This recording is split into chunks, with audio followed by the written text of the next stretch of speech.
శ్రీ గురుభ్యో నమః.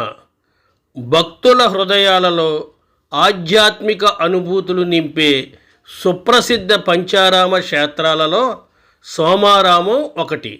దేశంలో ఉన్న స్ఫటిక లింగాలలో ఇది ఒకటి. రాజమండ్రికి 59 కిలోమీటర్ల దూరంలో, విజయవాడకి 91 కిలోమీటర్ల దూరంలో ఉన్న పశ్చిమ గోదావరి జిల్లా భీమవరం పట్టణానికి 2 కిలోమీటర్ల దూరంలో ఉన్న ఈ ఆలయ విశేషాలని తెలుసుకుందాం. సోమారామంలో లింగమును చంద్రుడు ప్రతిష్ఠించినట్లుగా ఆలయ స్థల పురాణం ద్వారా మనకి తెలుస్తోంది. సోముడు అంటే చంద్రుడు, చంద్ర ప్రతిష్ఠిత లింగం కాబట్టి ఈ క్షేత్రాన్ని సోమేశ్వర క్షేత్రమని పిలుస్తారు. సోమారామంలో ప్రతి కార్తీక మాసంలో బ్రహ్మాండమైన ఉత్సవాలు జరుగుతాయి. భక్త సులభుడైన శివయ్య ఇక్కడ సోమేశ్వర స్వామి పేరుతో నిత్య పూజలు అందుకుంటూ ఉంటాడు. దేవాలయంలో ఉన్న శివలింగం అమావాస్య నాడు నలుపు వర్ణంలోనూ, పౌర్ణమి రోజున గోధుమ వర్ణంలో దర్శనమివ్వడం ఈ ఆలయం యొక్క ప్రత్యేకత.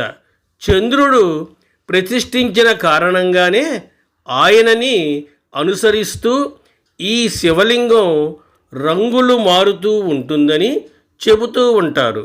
ఇది శతాబ్ద కాలంగా జరుగుతోందని ఇక్కడి పూజారులు చెబుతున్నారు. ఈ మార్పులను గమనించాలి అంటే అమావాస్యతో పాటు పౌర్ణమి రోజున దేవాలయాన్ని సందర్శించవలసి ఉంటుంది. ఈ ఆలయం 2 అంతస్తులుగా ఉంటుంది. సోమేశ్వరుడి కింది అంతస్తులో పక్కన పార్వతీదేవి అమ్మవారు ఉంటారు. పై అంతస్తులో అన్నపూర్ణాదేవి ప్రతిష్ఠితమై ఉంటుంది. ఇలా శివుడి పైన అమ్మవారు ఉండడం దేశంలో మరెక్కడా లేదని చెబుతారు. ఈ ఆలయానికి క్షేత్రపాలకుడు జనార్దన స్వామి.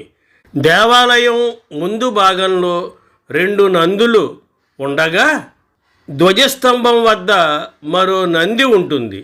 అటుపై ఆలయ ప్రాంగణంలో ఒక నంది, దేవాలయం ఎదురుగా ఉన్న చంద్ర పుష్కరిణిలో మరో నంది ఉంటుంది. అందువల్లే ఈ క్షేత్రానికి పంచనందీశ్వర దేవాలయం అని కూడా పేరు. ఈ క్షేత్రంలోని చంద్ర పుష్కరిణిలో స్నానం చేస్తే పాపాలు పటాపంచలవుతాయని విశ్వసిస్తూ ఉంటారు. తూర్పు చాళుక్యుల రాజైన చాళుక్య భీముడు ఈ దేవాలయాన్ని 3వ శతాబ్దంలో నిర్మించాడు. ఈ దేవాలయానికి ప్రాకారాలను, గోపురాన్ని నిర్మించడానికి చారిత్రక ఆధారాలు కనిపిస్తున్నాయి. అందువల్లే ఈ క్షేత్రానికి భీమారామం అనే పేరు కూడా ఉంది. ప్రతి సంవత్సరం ఇక్కడ మహాశివరాత్రి సందర్భంగా స్వామివారి కళ్యాణోత్సవాలు 5 రోజుల పాటు జరుగుతాయి. అలాగే దేవీ నవరాత్రులు కూడా ఎంతో వైభవంగా నిర్వహిస్తూ ఉంటారు. ఇక కార్తీక మాసంలో ఈ ఆలయానికి భక్తుల తాకిడి ఎక్కువగా ఉంటుంది.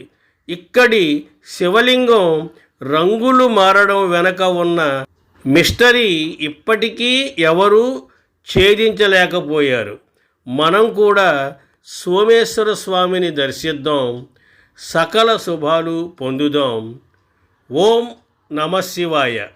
స్వస్తి, శుభమస్తు.